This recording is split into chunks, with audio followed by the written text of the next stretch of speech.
Hello friends, good morning. आपका स्वागत है हमारे यूट्यूब चैनल फ्रेश फंडा में। हम लोग कंटिन्यूसली क्लास कर रहे हैं कंटेंट्स के बारे में। SME section 8 division 1 sub section B part UW के कंटेंट्स के बारे में हम लोग अभी चर्चा कर रहे हैं। पिछले क्लास में हमने पार्ट 8 तक कंप्लीट कर लिया है। अब इस क्लास में हम वीडियो पार्ट 9 बना रहे हैं। अभी यूडब्ल्यू का कंटेंट्स है, तो चलिए आगे शुरू करते हैं। हम लोगों ने अभी तक जो किया उसके आगे, अगर आप लोगों ने पिछला क्लास का वीडियो नहीं देखा है तो उसको कंटिन्यू करने के लिए आप हमारे चैनल पे जाएं और वहाँ पर जो प्लेलिस्ट है उसमें जाकर देख लें, तो आपको सभी का पार्ट वाइज सेक्शन में वीडियोस मिल जाएंगे। तो चलिए आज शुरू करते हैं फैब्रिकेशन।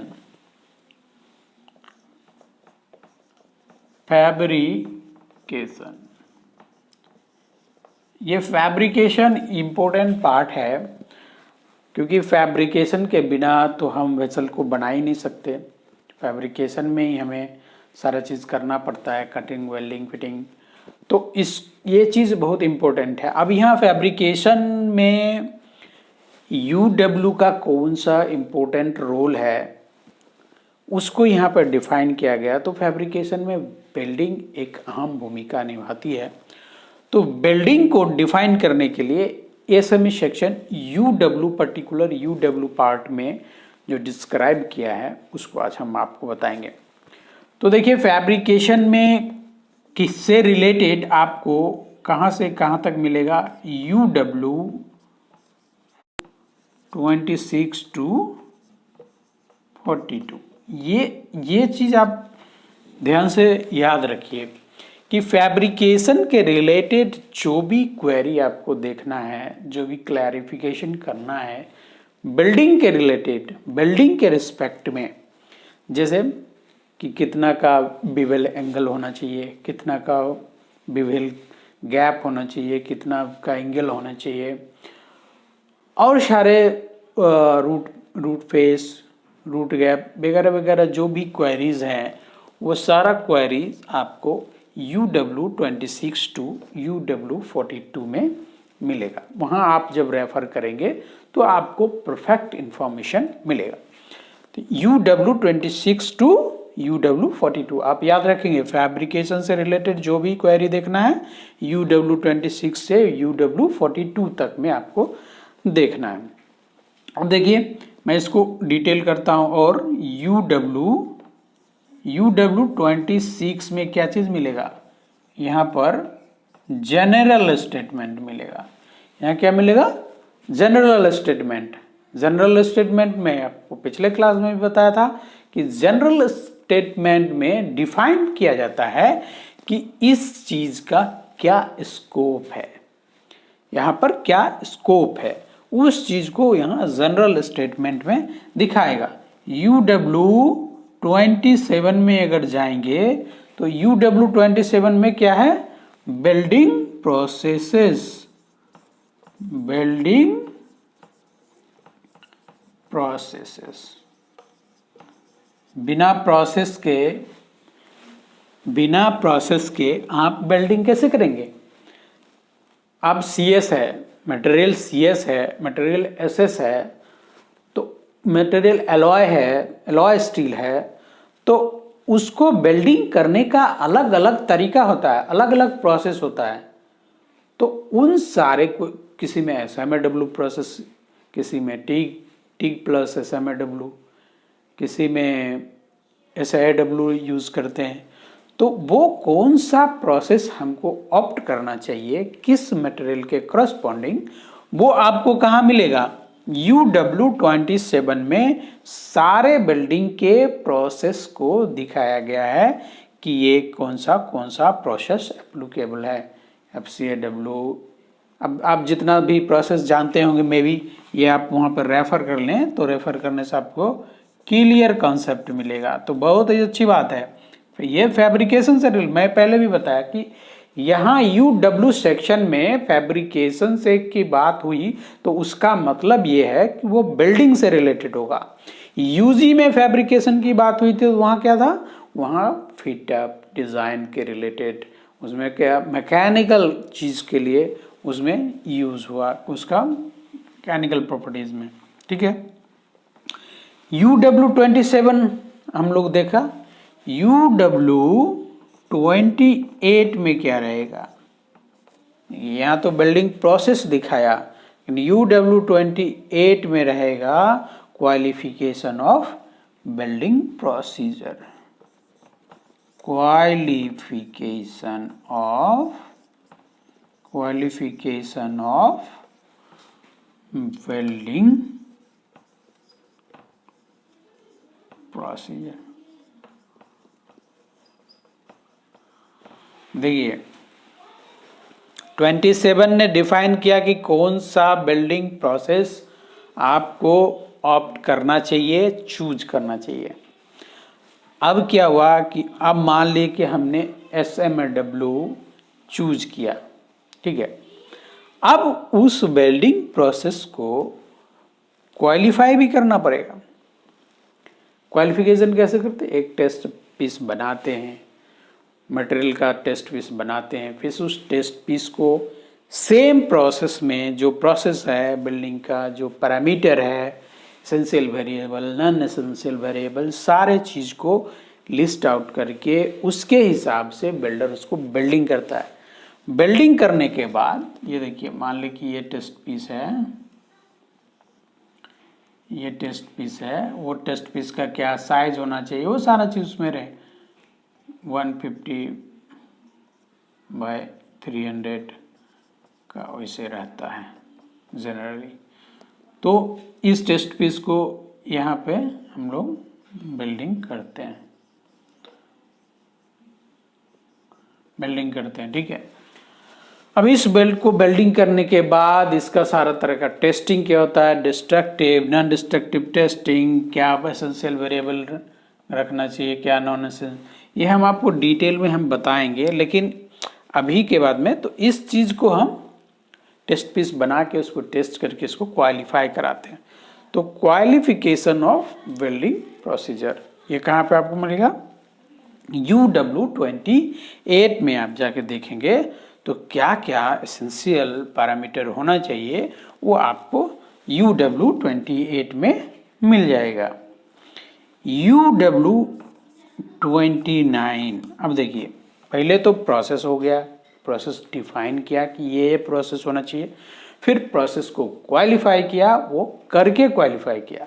जैसे आप एग्ज़ाम देकर एग्ज़ाम के लिए प्रिपरेशन करते हैं, आप स्टूडेंट हैं तो क्या करते हैं, एग्ज़ाम के लिए आप प्रिपेयर करते हैं, प्रिपरेशन करते हैं, फिर क्या करते हैं, एग्ज़ाम देते हैं, फिर एग्ज़ाम का चेकिंग होता है, आपका क्वेश्चन पेपर्स, आंसर पेपर्स का क्या होता है, चेकिंग होता है। उसी तरह से यहाँ पे आप बिल्डिंग प्रोसीजर डिफाइन किए, फिर उसको परफॉर्म किए, परफॉर्म करके क्वालिफाई करना है, फिर उसके बाद test of builders and building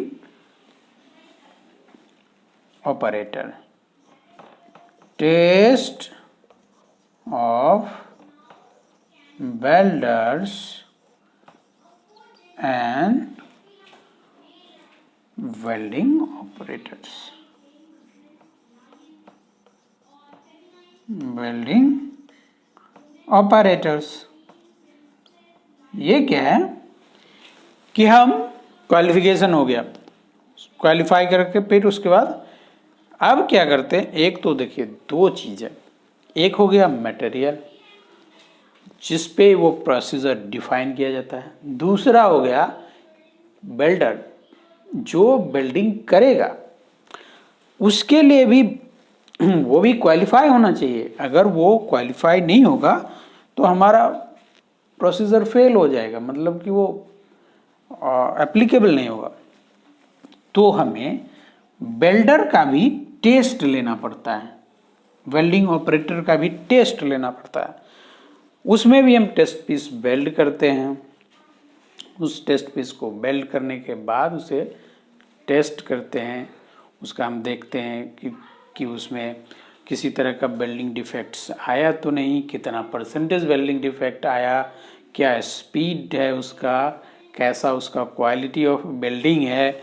तो उस तरीके से हम उसका रेडियोग्राफी करते हैं, अल्ट्रासोनिक करते हैं, तो हम क्वालिफाई करते हैं कि ये बिल्डर पास है कि नहीं, वो जॉब में काम करने लायक है या नहीं है।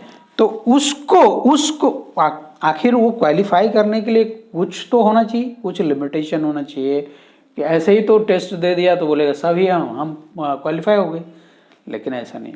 उसके लिए आपको UW29 को रेफर करेंगे। UW29 में तो टेस्ट का पैरामीटर वो दिया रहेगा, वहाँ उस टेस्ट के पैरामीटर के हिसाब से ही आप बिल्डर को क्वालिफाई कर पाएंगे।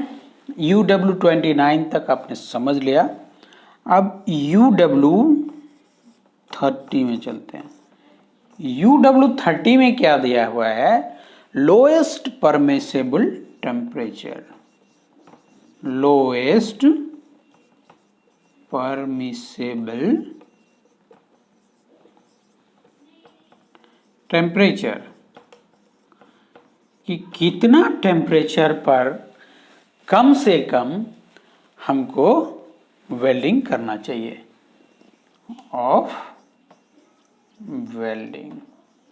ठीक है, कितना कम से कम टेम्परेचर पर हमको वेल्डिंग करना चाहिए, उसके लिए एक रेंज है, एक मिनिमम टेम्परेचर है, एक मैक्सिमम टेम्परेचर। कम से कम उतना डिग्री पर तो हमको रखना ही चाहिए।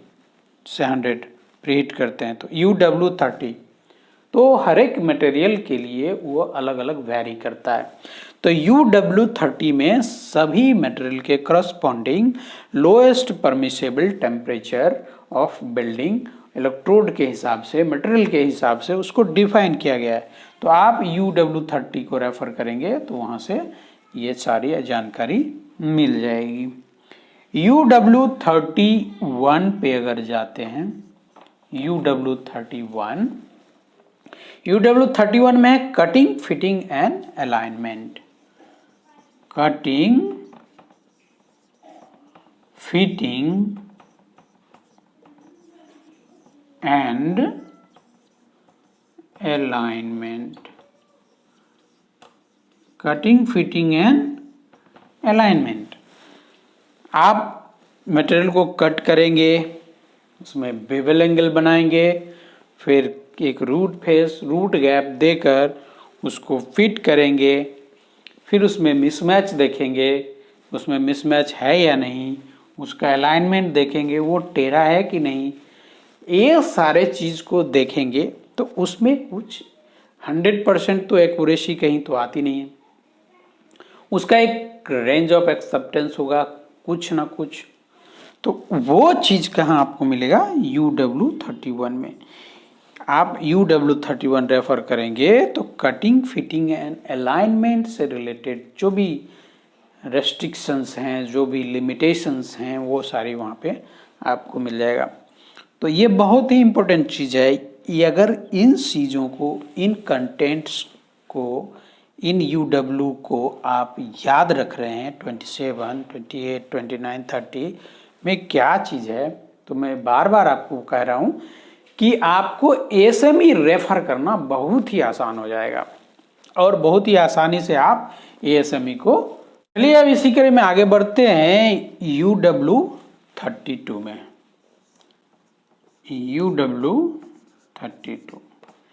UW32 में क्या दिया हुआ है? Cleaning of surface, cleaning of surface, cleaning of surfaces to be built, to be built। आप इस चीज को समझिए, क्लीनिंग ऑफ सरफेसेस। आपने 2 टेस्ट पीस बनाया, या फिर आप जब जॉइंट के जॉब में कर रहे हैं बिल्डिंग, तो आप जिस जॉइंट पे आपको बिल्डिंग करना है, तो चूंकि मटेरियल्स पे क्या होता है, स्लैग्स होते हैं, मिल स्केल्स होते हैं, स्लैग्स होते हैं, क्रोजन हो जाता है, रस्टिंग हो जाता है, बहुत सारी चीज़ें फॉरेन मटेरियल्स लगा रहता है, फॉरेन मटेरियल उस बिल्ड जॉइंट पे रहेगा। तो जब आप बिल्डिंग करेंगे तो क्या होगा, वो यहाँ पर डिफेक्ट प्रोड्यूस करेगा। तो डिफेक्ट ना हो उसके लिए, बेल्ट जोन में डिफेक्ट ना हो उसके लिए हमको प्रॉपर क्लीनिंग करना बहुत ज़रूरी होती है। जो बेल्ट एरिया होता है आपको, उसको आप प्रॉपरली क्लीन करें। उसके लिए आप वायर ब्रश इस्तेमाल करें, ग्राइंडिंग लैपिंग व्हील इस्तेमाल करें। आप बहुत सारे मटेरियल्स आते हैं, जैसे लिक्विड में भी क्लीनिंग लिक्विड आता है, उसका इस्तेमाल करें, क्या क्लीनर का इस्तेमाल करें वगैरह वगैरह करके आप उसको सरफेस को पूरा क्लीन रखें, ताकि कोई फॉरेन मटेरियल उसमें ना रहे, वो डिफेक्ट आपके बेल्ट जोन में डिफेक्ट पैदा ना करे। तो इसके लिए हमको क्लीनिंग की बहुत ही आवश्यकता होती है।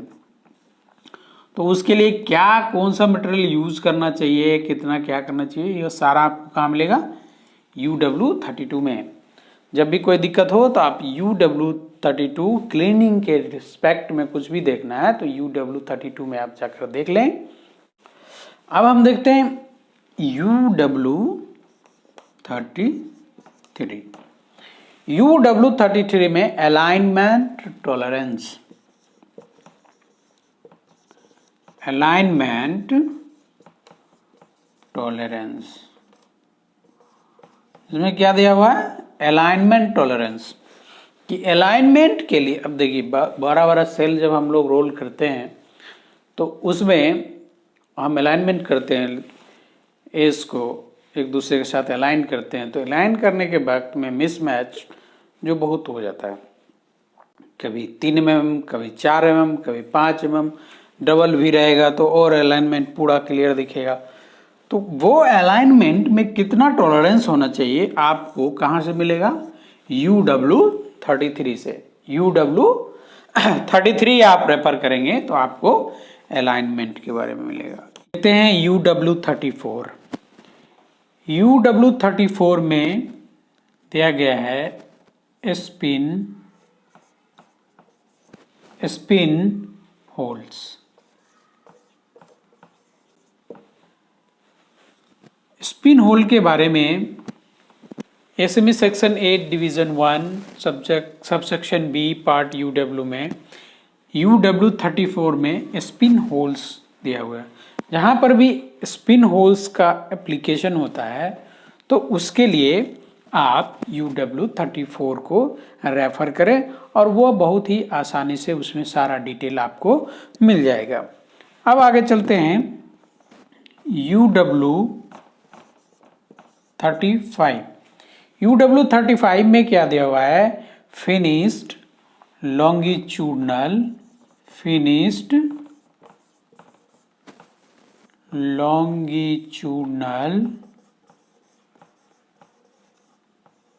and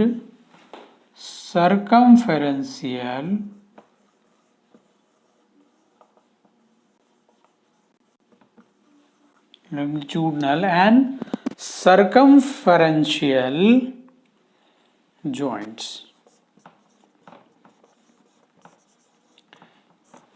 ये बहुत ही इंपॉर्टेंट है UW35।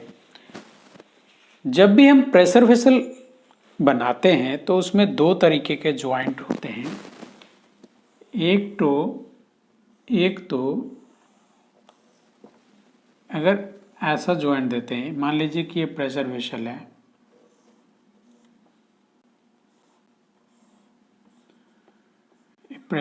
है, ठीक है, तो इसमें ज्वाइंट्स होते हैं इस तरीके का, ज्वाइंट्स होते हैं।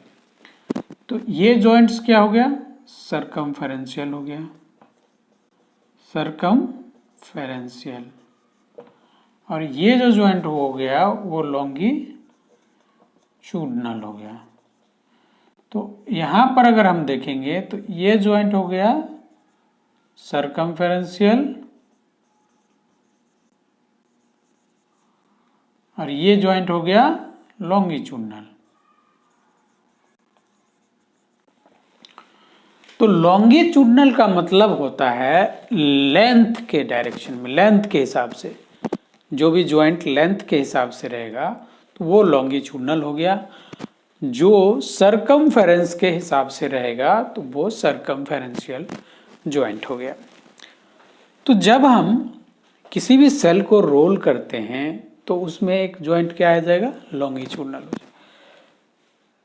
तो उसके डिटेल्स के बारे में, उस ज्वाइंट्स के डिटेल्स के बारे में, उसमें क्या एंगल होना चाहिए, कितना रूट फेस रूट गैप होना चाहिए, क्या कहाँ पे होना चाहिए, कितना डिस्टेंस पे होना चाहिए, एक दूसरे ज्वाइंट्स के बीच में कितना डिस्टेंस होना चाहिए। वेल्डिंग अगर यहाँ पे कर रहे हैं, इधर बाजू में एक पास में अगर एक ज्वाइंट लगा देंगे एलसीम, दो एलसीम के बीच में कितना डिस्टेंस होना चाहिए, ये एक मिनिमम क्राइटेरिया होता है कि इतना डिस्टेंस होना चाहिए। वो आपको कहाँ से मिलेगा, वो आपको मिलेगा UW35 में। जब आप UW35 रेफर करेंगे तो लॉन्गिट्यूडनल एंड सर्कमफेरेंशियल ज्वाइंट के डिटेल को देखना होगा, तो हम कहाँ जाएंगे, UW35 में। ये फिनिश्ड होना चाहिए, ठीक है। अब हम चलते हैं UW36। UW36 की अगर हम बात करें तो इसमें क्या दिया है, फिलेट वेल्ड। इसमें क्या दिया हुआ है, फिलेट वेल्ड्स। देखिए हमारे प्रेशर वेसल में दो तरीके के ज्वाइंट्स आते हैं, वेल्डिंग आते हैं। एक तो एक फिलेट वेल्ड हो गया जो 0.7 to T में भी इस तरह होता है, वो थिकनेस के हिसाब से वेरी करता है, वो हमारे स्टैंडर्ड में दिया हुआ, ठीक है। तो वो कहाँ पे मिलेगा, UW36 में। इसमें दो तरीके का मैंने जैसे कि बताया, एक फिलेट हो गया, दूसरा बट वेल्ड हो गया। तो बट वेल्ड का डिटेल एक दूसरा सेक्शन में दिया हुआ है, लेकिन ये फिलेट वेल्ड का कहाँ पे मिलेगा, UW36 में। जैसे ये फिलेट वेल्ड है, इसका क्या लेग लेंथ होना चाहिए, क्या हाइट होना चाहिए, जिसको थ्रोट बोलते हैं, थ्रोट बोलते हैं, वो कितना होना चाहिए, ये कितना थिकनेस का प्लेट है, उस पे डिपेंड करता है। तो इन सारे चीज़ों का डिटेल जो है कहाँ पे मिलेगा हमको, UW36 में। कहाँ, ASME section 8 division 1 subsection B part UW में जाएंगे, उसका 36 नंबर देखेंगे तो आपको फिलेट वेल्ड के बारे में पूरी जानकारी मिल जाएगी। अब हम बात करें UW37 की। UW37 में दिया हुआ है miscellaneous welding requirement,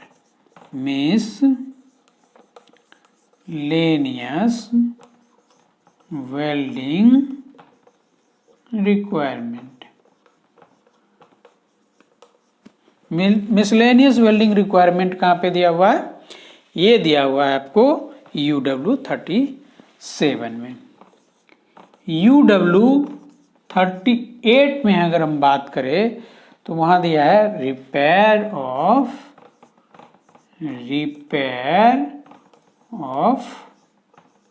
weld joints. ये बहुत अच्छी चीज है। ये UW38, मान लीजिए आप वेल्डिंग करते हैं, वेल्डिंग करने के बाद क्या होता है कि टेस्टिंग करते हैं, टेस्टिंग करने के बाद उसका एक्सरे वगैरह लेते हैं, रेडियोग्राफी करते हैं, फिर अल्ट्रासोनिक करते हैं। आप उसमें कुछ डिफेक्ट पता चल गया कि वेल्डिंग के इनसाइड कुछ डिफेक्ट है, तो क्या करेंगे आप पूरे वेसल को तो फेंक नहीं देंगे, उससे हमारी बहुत बड़ी लॉस हो जाएगी। तो कुछ ना कुछ एक ऐसा उपाय होना चाहिए ताकि हम वेल्डिंग को ठीक कर सकें, जितना पोर्शन उसका खराब हो गया उसको हम ठीक कर सकें, रिपेयर कर सकें।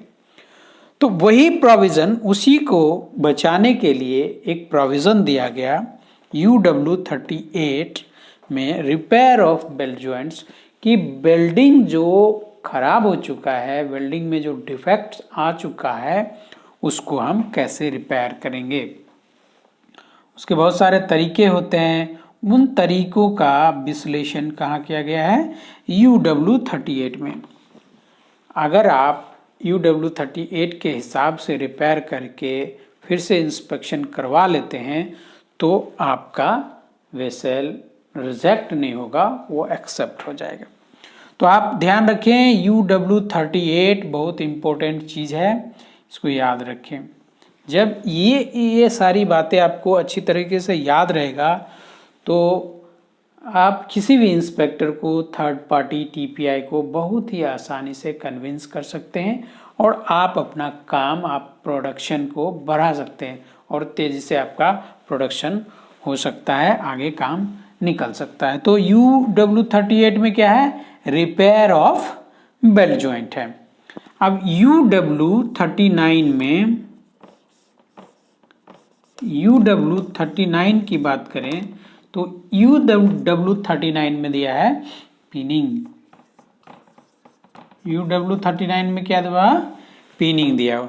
UW39 में जाएंगे, वहाँ पिनिंग का सारा डिटेल रहेगा, आप वहाँ से देखेंगे और उसको स्टडी करेंगे और उसके हिसाब से आप कोई भी काम को आगे प्रोग्रेस में लेके जाएंगे तो आपका काम बहुत ही सुविधाजनक हो जाएगा। UW40 के बारे में देखें। UW40 में दिया हुआ है producer procedure for post weld heat treatment, for post weld heat treatment.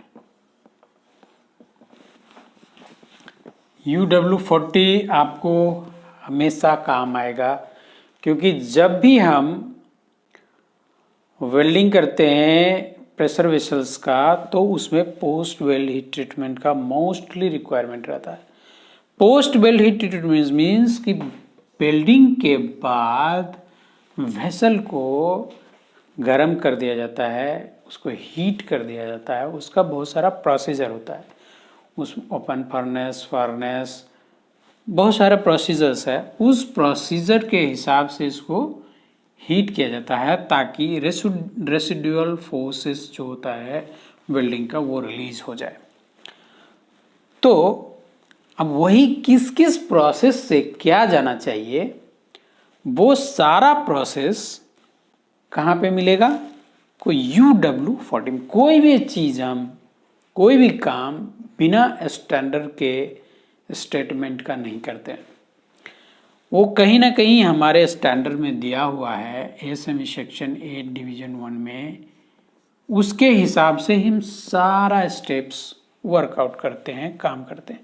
तो UW40 के हिसाब से ही हम उसका पोस्ट वेल्ड हीट ट्रीटमेंट का साइकिल चुनेंगे, उसमें टेम्परेचर चुनेंगे कि कितना टेम्परेचर पे करना चाहिए, कितना का साइकिल होना चाहिए, कितना देर हमको हीट करना चाहिए, वो सारा चीज़ हम UW40 के हिसाब से करेंगे। तो ये बहुत इम्पोर्टेंट चीज़ है प्रोडक्शन इंजीनियर अगर आप हैं तो इनको आप इस चीज़ को आप ज़रूर से ज़रूर याद रखें। UW40 procedure for post weld heat treatment. फिर हम देखें UW41। UW41 में है सैंक्शनिंग ऑफ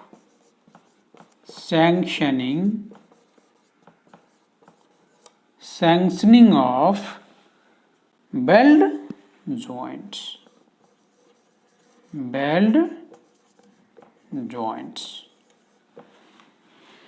इसमें क्या क्या, कौन सा वेल्ड जॉइंट कैसा होना चाहिए, क्या होना चाहिए, सैंक्शन करना है, तो ये UW41 को आप रेफर करें।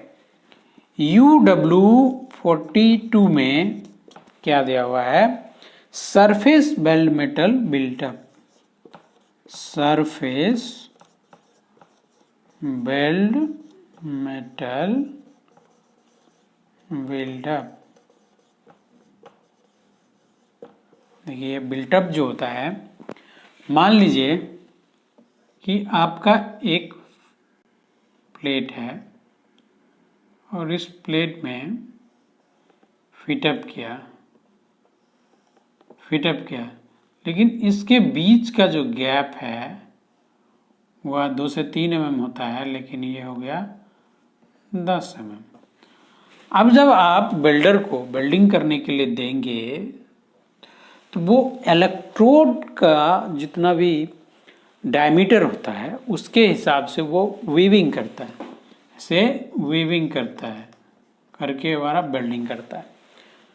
तो जब अब गैप ज़्यादा हो जाएगा तो वीविंग करने से भी एक दूसरे का कोर मिलेगा नहीं, जिससे हमारा क्या होगा, ये कटेगा, साइड कटेगा और इसमें बल्ज हो जाएगा और हमारा वेल्डिंग जो है वह प्रॉपर नहीं होगा, इसमें बहुत सारे डिफेक्ट्स आ जाएंगे।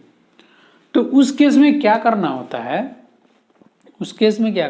है, कि थोड़ा वेल्डिंग को इस एरिया को बाहर साइड से बिल्टअप कर देते हैं, बिल्टअप करके फिर उसको हम एक कैप मेंटेन करते हैं और वेल्डिंग करते हैं।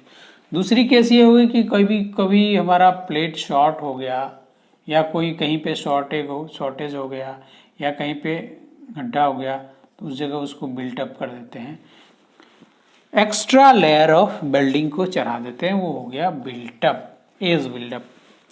तो एज बिल्टअप करने के लिए हम किसको रेफर करते हैं, UW42 को रेफर करते हैं।